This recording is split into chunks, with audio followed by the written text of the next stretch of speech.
নমস্কাৰ আপোনালোকক পুনৰবাৰ ইজি টু ষ্টাডি চেনেলৰ অন্য এটা ভিডিঅ'লৈ আপোনালোকক স্বাগতম জনাইছো। আজিৰ এই ভিডিঅ'টিত আপোনালোকৰ মাজলৈ কেইটামান অতি গুৰুত্বপূৰ্ণ কোৱেশ্যন এনসাৰ লৈ আহিছো। আজিৰ ভিডিঅ'টিৰ প্ৰথমটি কোৱেশ্যন হৈছে ভাৰতৰ কোনখন চহৰক ইলেক্ট্ৰনিক উদ্যোগৰ ৰাজধানী বুলি কোৱা হয়? ভাৰতৰ কোনখন চহৰক ইলেক্ট্ৰনিক উদ্যোগৰ ৰাজধানী বুলি কোৱা হয়? অপশ্যন কেইটিৰ ভিতৰত শুদ্ধ উত্তৰটি হৈছে অপশ্যন নম্বৰ এ বেংগালুৰু। মনত ৰাখিব, বেংগালুৰু চহৰখনক ইলেক্ট্ৰনিক উদ্যোগৰ ৰাজধানী বুলি কোৱা হয়। নেক্সট কুৱেশ্যনটিত আছে ভাৰতত সৰ্বাধিক কয়লা ক'ত পোৱা যায়? অপশ্যন কেইটিৰ ভিতৰত শুদ্ধ উত্তৰটি হৈছে অপশ্যন নম্বৰ ডি পশ্চিম বংগত। মনত ৰাখিব, ভাৰতত সৰ্বাধিক কয়লা পশ্চিম বংগত পোৱা যায়। নেক্সট কুৱেশ্যনটিত আছে আন্তঃৰাষ্ট্ৰীয় অলিম্পিক দিৱস 2024 বিষয়বস্তু কি আছিল? আন্তঃৰাষ্ট্ৰীয় অলিম্পিক দিৱসৰ 2024 বিষয়বস্তু কি আছিল?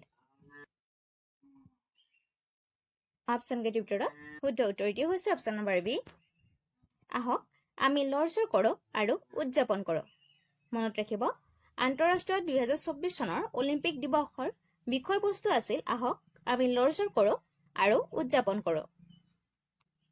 নেক্সট কুৱেশ্যনটিত আছে ভাৰতৰ নুনমাটি নামৰ ঠাইখন কিহৰ বাবে বিখ্যাত? অপশ্যন কেইটিৰ ভিতৰত শুদ্ধ উত্তৰটি হৈছে অপশ্যন নম্বৰ এ পেট্ৰলিয়াম উদ্যোগৰ বাবে। মনত ৰাখিব, নুনমাটি পেট্ৰলিয়াম উদ্যোগৰ বাবে বিখ্যাত। নেক্সট কুৱেশ্যনটিত আছে কোনখন দেশৰ সৈতে ভাৰতে আটাইতকৈ দীঘল সীমা ভাগ কৰে? কোনখন দেশৰ সৈতে ভাৰতে আটাইতকৈ দীঘল সীমা ভাগ কৰে?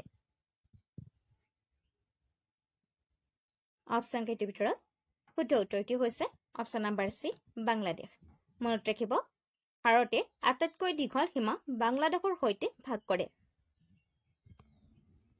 নেক্সট কুৱেশ্যনটিত আছে কাৰ গণৰাজ্যত বুদ্ধই মহাপৰিনিৰ্বাণ লাভ কৰিছিল? কাৰ গণৰাজ্যত বুদ্ধই মহাপৰিনিৰ্বাণ লাভ কৰিছিল? অপশ্যন কেইটিৰ ভিতৰত শুদ্ধ উত্তৰটি হৈছে অপশ্যন নম্বৰ এ মল্লসকলৰ।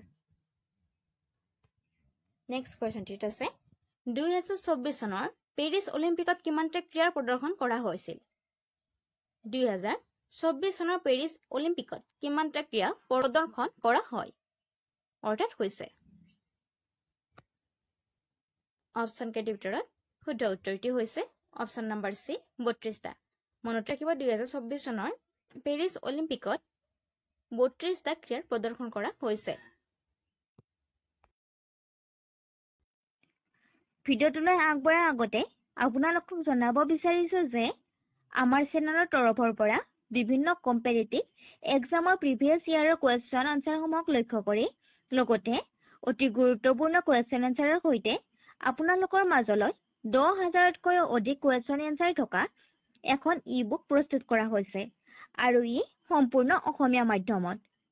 অসম চৰকাৰৰ পৰা মুকলি কৰা 12,600টা তৃতীয় আৰু চতুৰ্থ বৰ্গৰ লিখিত পৰীক্ষাৰ বাবে এই ই-বুকখন খুবেই প্ৰয়োজন হ'ব আৰু আমাৰ বিশ্বাস আছে যে এই ই-বুকখনৰ পৰা ভালেখিনি কুৱেশ্যন এনচাৰ আপোনালোকৰ কমন আহিব।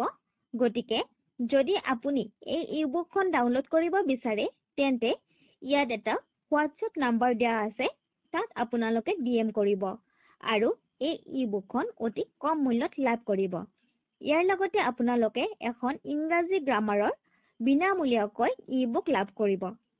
ধন্যবাদ। নেক্সট কুৱেশ্যনটিত আছে সৰবৰ্তী প্ৰকল্প কোনখন ৰাজ্যত অৱস্থিত? অপশ্যন কেইটিৰ ভিতৰত শুদ্ধ উত্তৰটি হৈছে অপশ্যন নম্বৰ এ কৰ্ণাটক। মনত ৰাখিব, সৰবৰ্তী প্ৰকল্প কৰ্ণাটকত অৱস্থিত। নেক্সট কুৱেশ্যনটিত আছে ভাৰতত কিমান ধৰণৰ ৰেলপথ আছে? ভাৰতত কিমান ধৰণৰ ৰেলপথ আছে? অপশ্যন কেইটিৰ ভিতৰত শুদ্ধ উত্তৰটি হৈছে অপশ্যন নম্বৰ বি 4 প্ৰকাৰৰ। নেক্সট কুৱেশ্যনটিত আছে ভাৰতৰ সৰ্বাধিক জিংক উৎপাদনকাৰী ৰাজ্য কোনখন? ভাৰতৰ সৰ্বাধিক জিংক উৎপাদনকাৰী ৰাজ্য কোনখন? অপশ্যন কেইটিৰ ভিতৰত শুদ্ধ উত্তৰটি হৈছে অপশ্যন নম্বৰ এ ৰাজস্থান মনত ৰাখিব ৰাজস্থান ৰাজ্যখনত ভাৰতৰ সৰ্বাধিক জিংক উৎপাদন কৰা হয়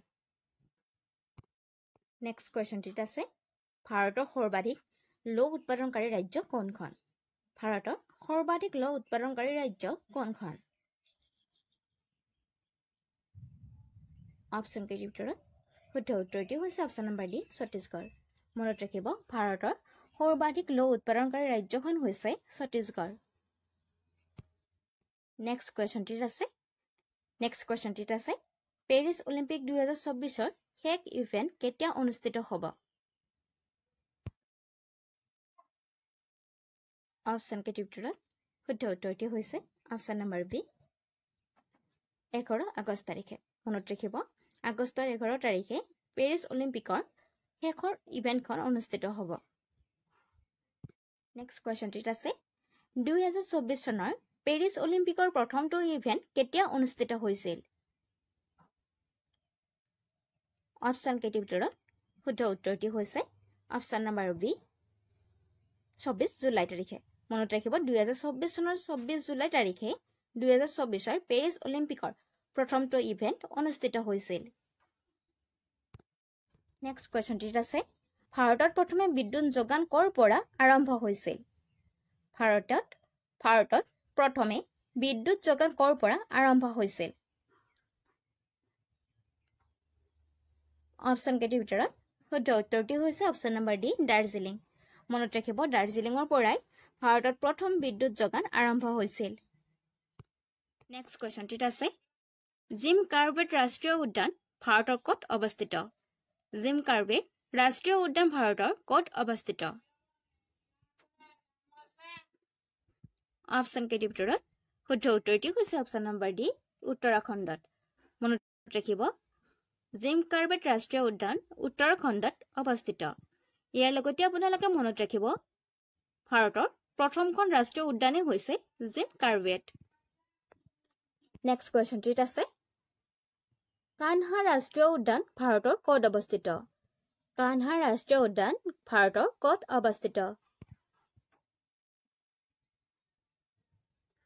অপশ্যন কেইটিৰ ভিতৰত শুদ্ধ উত্তৰটি হৈছে option number D Madhya Pradesh মনত ৰাখিব কানহা ৰাষ্ট্ৰীয় উদ্যান মধ্য প্ৰদেশত অৱস্থিত নেক্সট কোৱেশ্চনটিত আছে ভাৰতত চন্দনৰ বাবে কোনখন ৰাজ্য বিখ্যাত অপশ্যন কেইটিৰ ভিতৰত শুদ্ধ উত্তৰটি হৈছে অপশ্যন নম্বৰ বি কৰ্ণাটক মনত ৰাখিব কৰ্ণাটক চন্দনৰ বাবে বিখ্যাত নেক্সট কোৱেশ্চনটিত আছে প্ৰতি 5 বছৰৰ মূৰে মূৰে হৰ্ষবৰ্ধনে ক'ত সন্মিলন আয়োজন কৰিছিল প্ৰতি 5 বছৰৰ মূৰে মূৰে হৰ্ষবৰ্ধনে ক'ত সন্মিলন আয়োজন কৰিছিল অপশ্যন কেইটিৰ ভিতৰত শুদ্ধ উত্তৰটি হৈছে অপশ্যন নম্বৰ বি প্ৰয়াগ মনত ৰাখিব প্ৰয়াগ নামৰ ঠাইখনত হৰ্ষবৰ্ধনে প্ৰতি 5 বছৰৰ মূৰে মূৰে সন্মিলন আয়োজন কৰিছিল 2024 চনৰ পেৰিছ অলিম্পিকত ভাৰতৰ পতাকাধাৰী কোন আছিল অপশ্যন কেইটিৰ ভিতৰত শুদ্ধ উত্তৰটি হৈছে option number B P V. Sindhu আৰু শৰৎ কমল মনত ৰাখিব 2024 চনৰ পেৰিছ অলিম্পিকত ভাৰতৰ পতাকাধাৰী হৈছে পি.ভি. সিন্ধু আৰু শৰৎ কমল নেক্সট কোৱেশ্চনটিত আছে 2024 চনৰ পেৰিছ অলিম্পিকত কিমানখন দেশে অংশগ্ৰহণ কৰিছে অপশ্যন কেইটিৰ ভিতৰত শুদ্ধ উত্তৰটি হৈছে অপশ্যন নম্বৰ চি 206খনে মনত ৰাখিব 206খন দেশে 2024 চনত পেৰিছ অলিম্পিকত অংশগ্ৰহণ কৰিছে সৰ্বাধিক সংখ্যক ৰাজ্যৰ সীমা স্পৰ্শ কৰে নেক্সট কোৱেশ্চনটিত আছে হৰপ্পা কালৰ মুদ্ৰা নিৰ্মাণত তলৰ কোনবিধ সামগ্ৰী প্ৰধান ব্যৱহাৰ কৰা হৈছিল অপশ্যন কেইটিৰ ভিতৰত শুদ্ধ উত্তৰটি হৈছে অপশ্যন নম্বৰ এ টেৰাকোটা মনত ৰাখিব হৰপ্পা কালৰ মুদ্ৰা নিৰ্মাণৰ সময়ত টেৰাকোটা সামগ্ৰীটো প্ৰধানকৈ ব্যৱহাৰ কৰা হৈছিল নেক্সট কোৱেশ্চনটিত আছে কোনে প্ৰথমবাৰৰ বাবে বৌদ্ধ সন্ন্যাসীসকলক প্ৰশাসনিক আৰু আৰ্থিক মুক্তি দিছিল? কোনে প্ৰথমবাৰৰ বাবে বুদ্ধ সন্ন্যাসীসকলক প্ৰশাসনিক আৰু আৰ্থিক মুক্তি দিছিল? অপশ্যন কেইটিৰ ভিতৰত শুদ্ধ উত্তৰটি হৈছে অপশ্যন নম্বৰ চি অশোকে। মনত ৰাখিব অশোকে বুদ্ধৰ সন্ন্যাসীসকলক প্ৰশাসনিক আৰু আৰ্থিক মুক্তি দিছিল। কুৱেশ্যনটিত আছে অশোকৰ শিলালিপিসমূহত আটাইতকৈ সৰু স্তম্ভৰ শিলালিপি কোনটো? অশোকৰ শিলালিপিসমূহত আটাইতকৈ সৰু স্তম্ভৰ শিলালিপি কোনটো? অপশ্যন কেইটিৰ ভিতৰত শুদ্ধ উত্তৰটি হৈছে অপশ্যন নম্বৰ এ কম্বিনডেই। মনত ৰাখিব অশোকৰ শিলালিপিসমূহৰ আটাইতকৈ সৰু স্তম্ভৰ শিলালিপিখন হৈছে কম্বিনডেই। নেক্সট কুৱেশ্যনটিত আছে গুপ্ত যুগৰ বিখ্যাত জ্যোতিৰ্বিজ্ঞানী কোন আছিল? গুপ্ত যুগৰ বিখ্যাত জ্যোতিৰ্বিজ্ঞানী কোন আছিল? অপশ্যন কেইটিৰ ভিতৰত শুদ্ধ উত্তৰটি হৈছে অপশ্যন নম্বৰ বি আৰ্যভট্ট। মনত ৰাখিব গুপ্ত যুগৰ বিখ্যাত জ্যোতিৰ্বিজ্ঞানীগৰাকী হৈছে আৰ্যভট্ট। নেক্সট কুৱেশ্যনটিত আছে মেগাষ্টেনিছ কাৰ দৰবাৰৰ আছিল? মেগাষ্টেনিছ কাৰ দৰবাৰৰ আছিল? অপশ্যন কেইটিৰ ভিতৰত শুদ্ধ উত্তৰটি হৈছে অপশ্যন নম্বৰ এ চন্দ্ৰগুপ্ত মৌৰ্যৰ। মনত ৰাখিব মেগাষ্টেনিছ চন্দ্ৰগুপ্ত মৌৰ্যৰ দৰবাৰৰ আছিল। নেক্সট কুৱেশ্যনটিত আছে বুদ্ধ ধৰ্মৰ লগত জড়িত অৰ্ধ গোলাৰ্ধীয় সমাধি টিলাটোক কি বুলি কোৱা হয়? বুদ্ধ ধৰ্মৰ লগত জড়িত অৰ্ধ গোলাৰ্ধীয় সমাধি টিলাটোক কি বুলি কোৱা হয়? অপশ্যন কেইটিৰ ভিতৰত শুদ্ধ উত্তৰটি হৈছে অপশ্যন নম্বৰ এ স্তূপ।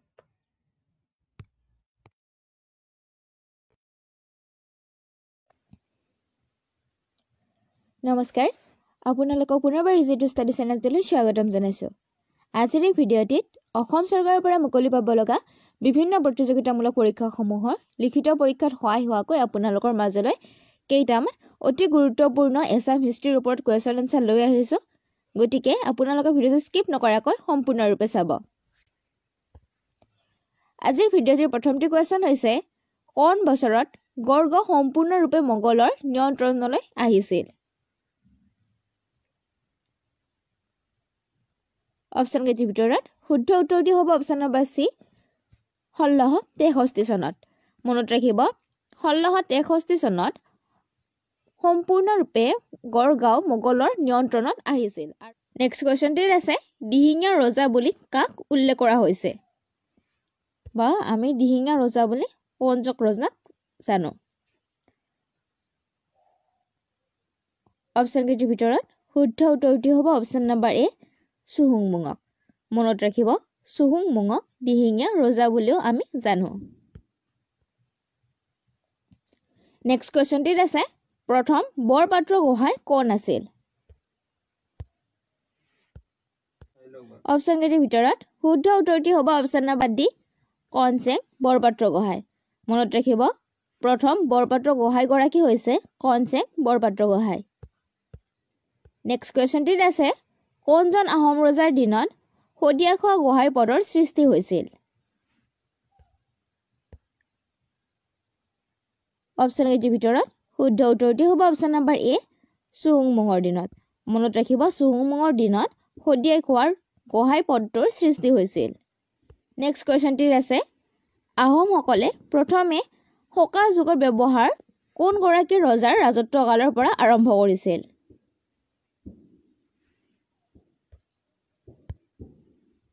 অপশ্যন কেইটিৰ ভিতৰত শুদ্ধ উত্তৰটি হ'ব অপশ্যন নম্বৰ এ চুহুংমুঙৰ ৰাজত্বকালৰ পৰা। মনত ৰাখিব আহোমসকলে প্ৰথমে শকা যুগ চুহুংমুঙৰ ৰাজত্বকালৰ পৰাই বা চুহুংমুঙৰ ৰাজত্বকালৰ দিনৰ পৰাই আৰম্ভ কৰিছিল।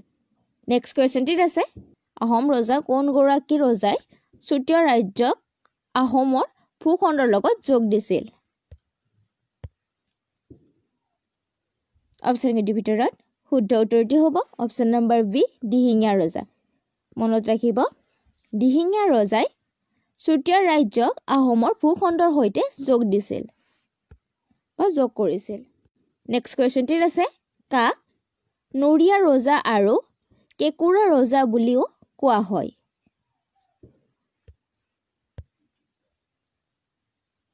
অপশ্যন কেইটিৰ ভিতৰত শুদ্ধ উত্তৰটি হ'ব অপশ্যন নম্বৰ বি চুটিংফা। মনত ৰাখিব চুটিংফাক নৰিয়া ৰজা আৰু কেঁকুৰা ৰজা বুলিও কোৱা হয়। নেক্সট কুৱেশ্যনটিলৈ আগবঢ়াৰ আগতে আপোনালোকে যদি এইখিনিলৈকে ভিডিঅ'টো চাইছে আৰু ভিডিঅ'টো চাই ভাল পাইছে তেতিয়াহ'লে ভিডিঅ'টোত এটা লাইক কমেণ্ট আৰু ভিডিঅ'টো শ্বেয়াৰ কৰি দিব।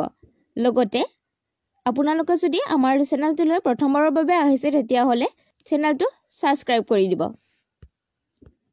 নেক্সট কুৱেশ্যনটিত আছে ভাৰতীয় আন্দোলনৰ সময়ত ফাঁচি দিয়া ভাৰতৰ একমাত্ৰ শ্বহীদজন কোন আছিল?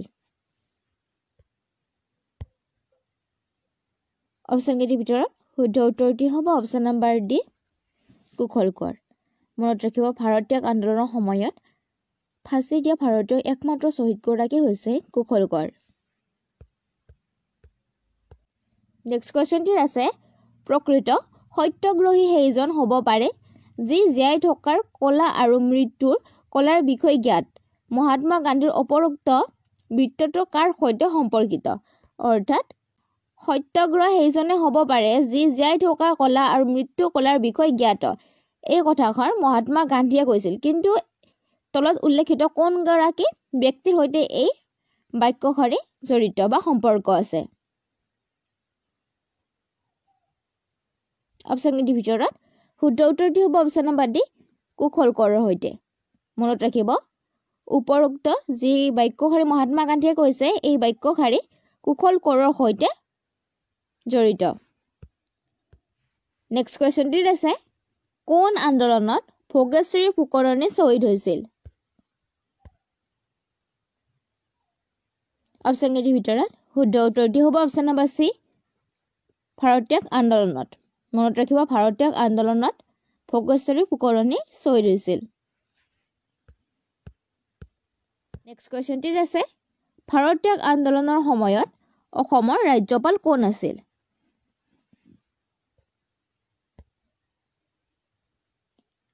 অপশ্যন কেইটিৰ ভিতৰত শুদ্ধ উত্তৰটি হ'ব option number C Andrew গৌৰেলে ক্ল।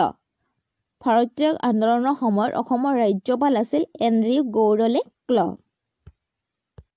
Next কুৱেশ্যনটিত আছে কোন আন্দোলনৰ পূৰ্বতে অসম শক্তি সেনা বাহিনীৰ গঠন হৈছিল? কোন আন্দোলনৰ পূৰ্বতে অসম শক্তি সেনা বাহিনীৰ গঠন হৈছিল? অপশ্যন কেইটিৰ ভিতৰত শুদ্ধ উত্তৰটি হ'ব অপশ্যন নম্বৰ ডি ভাৰতীয় আন্দোলন। মনত ৰাখিব ভাৰতীয় আন্দোলনৰ পূৰ্বে অৰ্থাৎ আগতে অসম শক্তি সেনা বাহিনীৰ দলটো গঠন হৈছিল। নেক্সট কুৱেশ্যনটিত আছে ভাৰত স্বাধীন হোৱাৰ সময়ত নিম্নলিখিত কোনজন অসমৰ ৰাজ্যপাল আছিল? অপশ্যন কেইটিৰ ভিতৰত শুদ্ধ উত্তৰটি হ'ব অপশ্যন নম্বৰ এ ছাৰ আকবৰ হাইদাৰী। মনত ৰাখিব যেতিয়া ভাৰত স্বাধীন হৈছিল সেই সময়ত অসমৰ ৰাজ্যপাল আছিল ছাৰ আকবৰ হাইদাৰী। নেক্সট কুৱেশ্যনটিত আছে প্ৰাক স্বাধীন অসমৰ অন্তিমজন ৰাজ্যপাল কোন আছিল? প্ৰাক স্বাধীন অসমৰ অন্তিমজন ৰাজ্যপাল কোন আছিল? অপশ্যন কেইটিৰ ভিতৰত শুদ্ধ উত্তৰটি হ'ব অপশ্যন নম্বৰ এ ছাৰ আকবৰ হাইদাৰী।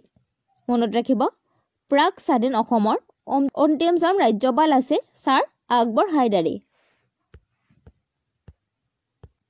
নেক্সট কুৱেশ্যনটিত আছে কোন চনত চিলেট জিলাক পূব পাকিস্তানলৈ স্থানান্তৰিত কৰা হৈছিল?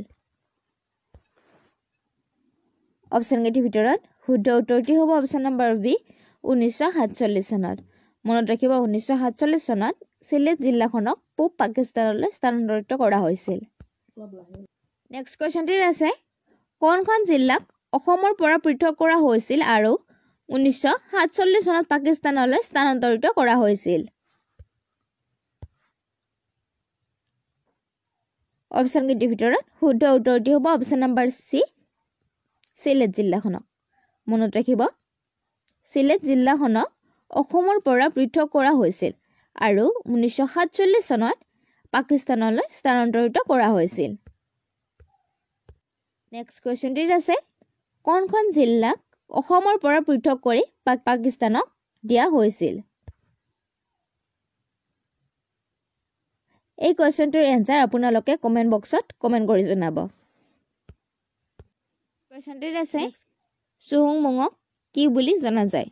অৰ্থাৎ চুহুংমুঙক তলত উল্লেখিত কি নামেৰে জনা যায়?